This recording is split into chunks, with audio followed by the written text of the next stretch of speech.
Thank you for joining us. I'm Courtney Cole with the WBZ News Update and a look at our top stories. New Hampshire State Police arrested a Hudson man saying he killed his mother. Authorities say Christina DiGiacomo was found last night outside a home on Shoal Creek Road. We have a map here to give you a better idea exactly where we're talking about here. It appears she had been struck in the head repeatedly. She died at the hospital. Her son, 26-year-old Grant DiGiacomo, is scheduled to be in court tomorrow. A second man is now charged in connection with a deadly shooting in New Bedford. Early Monday morning, someone shot and killed 20-year-old Lorenzo Gomes. Today, police arrested Willie Montero in Dartmouth. He's facing charges of accessory after the fact. The other suspect, arrested on the same charge, is now being held without bail. The district attorney says the investigation remains extremely active. Dennis police say for the second year in a row now, 4th of July crowds on Mayflower Beach, they've got out of hand. Come take a look at what we're talking about here. This is just some of the trash left behind. Cans, towels, clothing, broken glass. Officers say thousands of people in their late teens and early 20s gathered on the beach, bringing alcohol and playing loud music. They say the crowds became rowdy and police made several arrests before clearing the beach ahead of Tuesday night's storms. The gates remain locked, though, until yesterday morning for cleanup. It's finally feeling a lot like summer out there as temperatures are expected in the 90s today. But how long will it last? That's the question. Let's get a check of that next weather forecast with meteorologist Zach Green.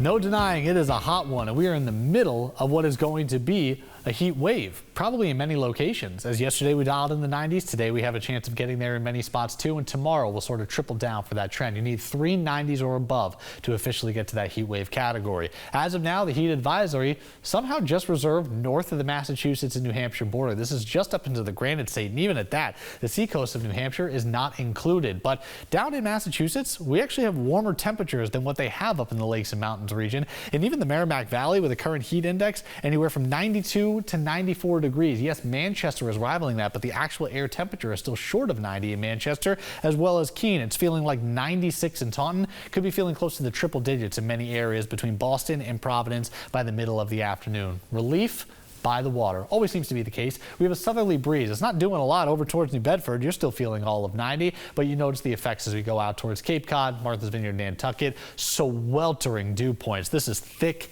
heavy air.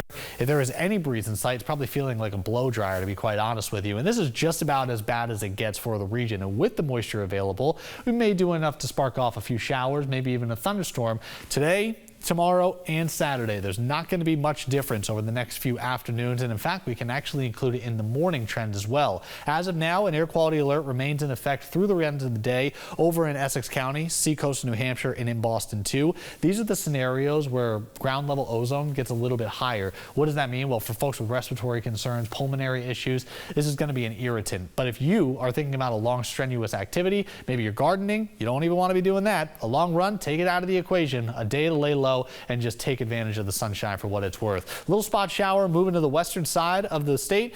Unfortunately, that's going to be driving a little farther to the east. And as that happens, we'll kind of bubble things up, especially Worcester County and east of 495 as we go between about 3 and 6 p.m. Sort of diminish that effect as we close in on the evening hours, but there will be more cloud cover at the end of the day. So while we make it a spot shower in the middle and late afternoon, we sort of slow things down as we make our way past sunset. Watch this thin film just kind of take over eastern Mass, and then you notice the white cascading across the area for Friday morning. Not expecting much in the way of shower activity. I think it's kind of overselling it, but the clouds will be a little more persistent through about midday tomorrow towards the south coast, Cape Cod, and the islands. A little bit brighter as you move farther north, and another stray case can't be ruled out. So the beaches are probably your best bet over the next few days. UV index obviously sky high when you get a strong July sun angle. We're going to be into the low 80s by the water. High tides generally in the afternoon, so you got more real estate to work with if you want to get to the sand in the morning. Saturday and Sunday, some spotty chances still rolling around. A little more widespread rain to cool us back off to seasonable conditions by early next week. All right. Thank you, Zach. I'm Courtney Cole, and this has been a WBZ News Update.